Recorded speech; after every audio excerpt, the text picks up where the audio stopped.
revendiquant instantanément le territoire central.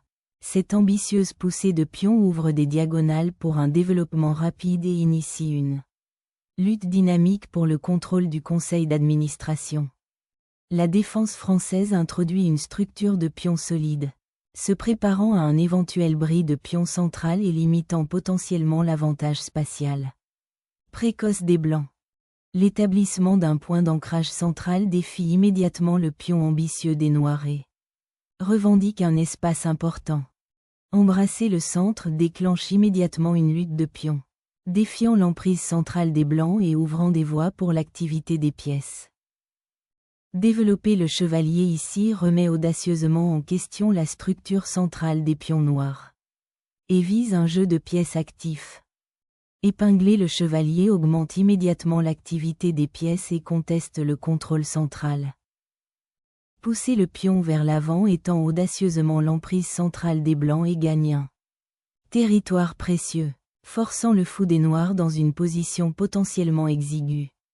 Ouvrant un flanc dangereux, cette poussée de pion crée immédiatement des complications tactiques, exposant potentiellement le roi. Développer le chevalier en F3 solidifie le centre et prépare le roc côté roi, améliorant ainsi la sécurité du roi.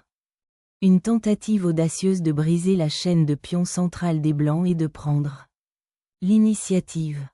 En obligeant les Blancs à affronter la structure des pions, cela vise à briser l'emprise centrale des Noirs et à gagner un tempo.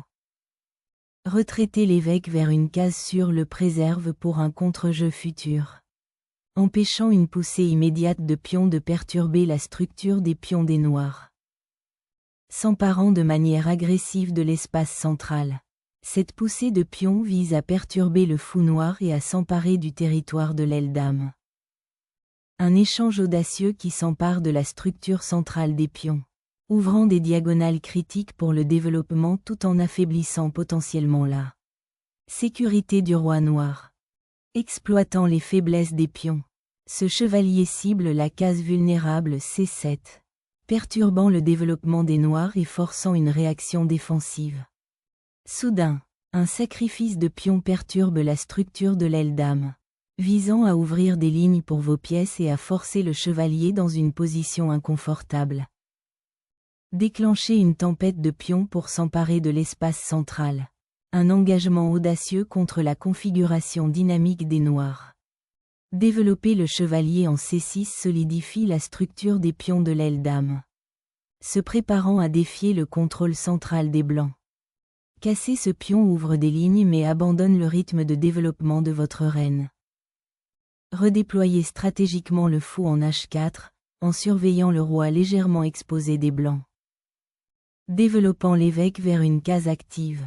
Ce mouvement renforce le centre des Blancs et attire l'attention sur les pions noirs de l'aile dame. Une poussée de pions audacieuse. Ce gambit F5 injecte une complexité immédiate, défiant l'emprise centrale des Blancs avec un sacrifice dynamique. Débloquer la diagonale pour le fou et préparer l'expansion de l'aile dame ouvre des possibilités. Une sortie de chevalier audacieuse, visant à perturber la structure des pions de l'aile dame des Blancs et à défier l'avant-poste E5. Mais elle risque d'isoler le cheval. Sécuriser le roi au milieu de la tension du centre renforce la sécurité immédiate des Blancs. La protection du monarque est primordiale. Le roc renforce désormais magnifiquement les défenses du roi.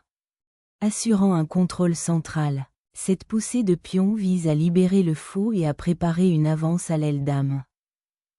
S'emparer instantanément de l'avant-poste D4 avec le chevalier injecte une menace dynamique au centre, visant à perturber la structure des pions blancs du côté dame et à débloquer les pièces noires. Réaffirmant sa présence à l'intérieur de l'arène. La reine se prépare à rejoindre l'escarmouche centrale tandis que les pions potentiels se brisent.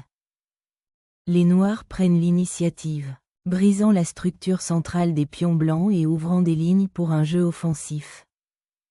Reprendre le pion sur C4 récupère un avantage matériel et ouvre des lignes permettant à vos fous d'exercer une pression. Un échange crucial, simplifiant les lignes centrales et ouvrant pour l'activité des pièces. Dévoiler la reine ici résout immédiatement la tension sur les fichiers centraux et prépare les avances de pion, ouvrant potentiellement des lignes vers le roi noir. Le retrait du fou ici rend les cases sombres centrales, affaiblissant potentiellement la structure du côté du roi pendant une longue période. Affirmant désormais sa domination sur la colonne C, cette pièce se prépare à une potentielle poussée de pion central ou à une pression sur l'aile reine. Déplacer le chevalier vers une case moins active perd le contrôle des diagonales centrales. Crucial. Affirmer le contrôle du fichier central ouvert avec la tour améliore considérablement l'influence centrale des blancs. En faisant pression sur l'aile dame, cette poussée de pion vise à perturber le développement des blancs et potentiellement à ouvrir des lignes pour un contre-jeu.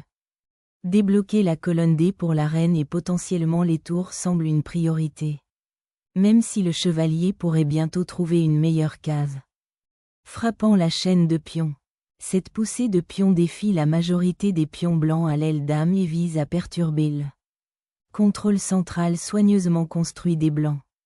Le redéploiement de la reine se prépare à saisir le fichier C ouvert et à faire pression sur la structure des pions de l'aile reine. Cherchant à consolider les défenses de l'aile royale. Ce repositionnement discret vise à échapper aux menaces immédiates et peut-être à préparer un jeu de pièces plus actif plus tard. Le déverrouillage de la colonne D centralise le pion, créant un point de pression immédiat sur la structure de l'aile dame des noirs. Finalement, relâcher la tension centrale ouvre des possibilités d'attaque mais invite également à un contre-jeu. Côté reine. Récupérant le pion, le chevalier blanc s'empare d'un avant-poste crucial, surveillant les faiblesses autour du roi noir et centralisant ses actions futures.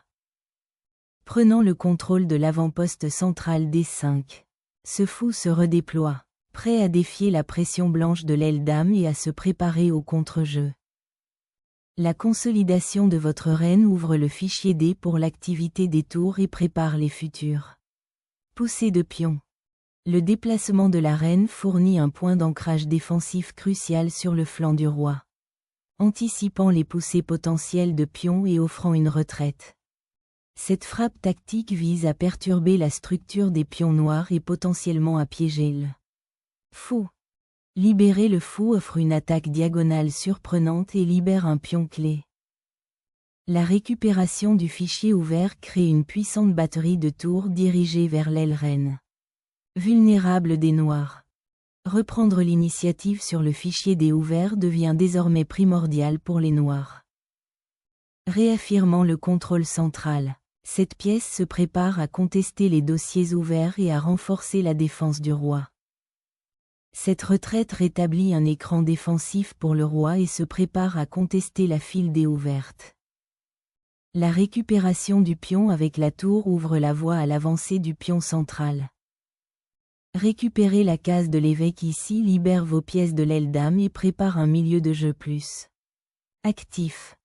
Libérer la puissance du pion passé lance une course à la promotion, modifiant fondamentalement le visage du jeu. Reconnecter le fou à la défense de l'aile dame crée une barrière défensive vitale. Débloquer l'attaque du côté du roi avec le sacrifice de pion, visant à briser la structure défensive des noirs. Le rétablissement de la dame sur les files centrales offre une lueur de contre-jeu. Mais les pions doublés du côté roi présentent une faiblesse structurelle persistante. Libérer le chevalier vers un avant-poste central solide, perturbant la structure des pions des noirs.